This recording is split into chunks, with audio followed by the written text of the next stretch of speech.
Hi guys, welcome to this new video tutorial. In this video I will show you the easiest way how you could create a bootable USB for Windows 10. So let's begin. At this stage open your browser and type download Windows 10 and hit enter. The next step, just locate the official website of Microsoft. It starts with www.microsoft.com and it doesn't matter if you click download Windows disk image. It doesn't really matter, so just click on it and I will show you the next step which you need to take. Let's change the language and I will change the language to English, and here we are at the official website of Windows, and from here we'll proceed to the next step.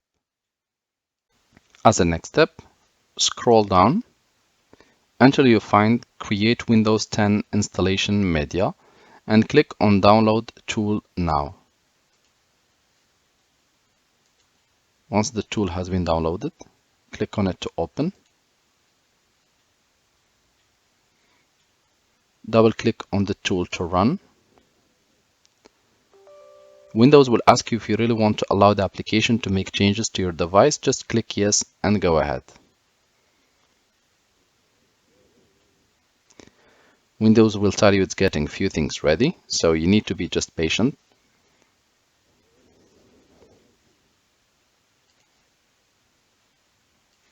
As a next step, Windows will give you the applicable notices and license terms. Just go ahead, read it if you want to, and click accept.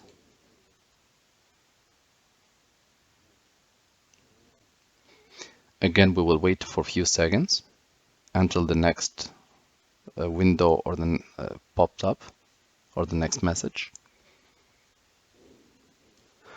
At this stage, we are going to click on Create Installation Media and we will click Next. At this stage, Windows automatically will detect from the currently in usage the computer or the computer which you are using now to do this process. It will detect the language and the architecture.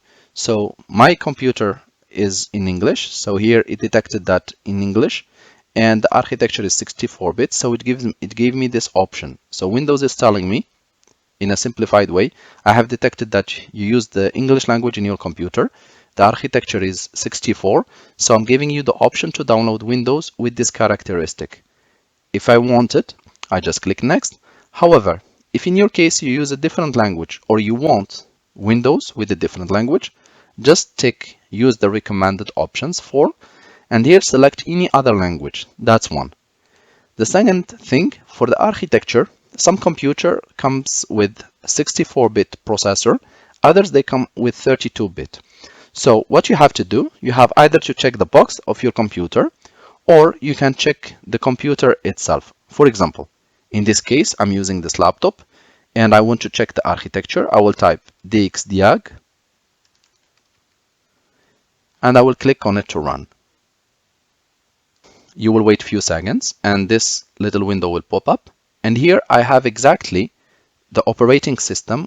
I have Windows 10. In your case, it might be Windows 7, Windows 8, or even Windows 11. And the architecture here is 64-bit. So I will make sure to select 64-bit. If you don't know if you should choose 64 or 32, then you can just select both. And Windows will give you the option to download both of them. For this training purpose, we'll just select now 64 and we will go ahead and click next. And here we will come to the stage where we need to choose which option we want. So now we are going to select USB flash drive, and here it says it needs to be at least 8 GB so that we can proceed. We'll just click next, and here we're going to select the USB flash drive which we want to use. I have it already plugged. Is under the letter D. We can always open the PC shortcut and check the name and the letter. So it's this one, it's free, and it ends with the letter D or under the letter D. So we'll just select it.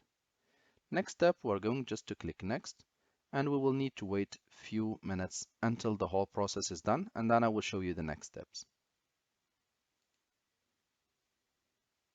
So now that the process is over, we can go ahead and close everything, and also here click finish. This operation might take a few seconds and everything is done. Now we can go ahead and check the final result. So now guys, we can open our PC shortcut. We can go to our USB flash drive and check if it's a bootable one and ready or not. As you can see here, I have the icon for the application and it seems everything is fine and it's ready to be used as a bootable USB. Thank you guys for watching and talk to you soon in a new video tutorial.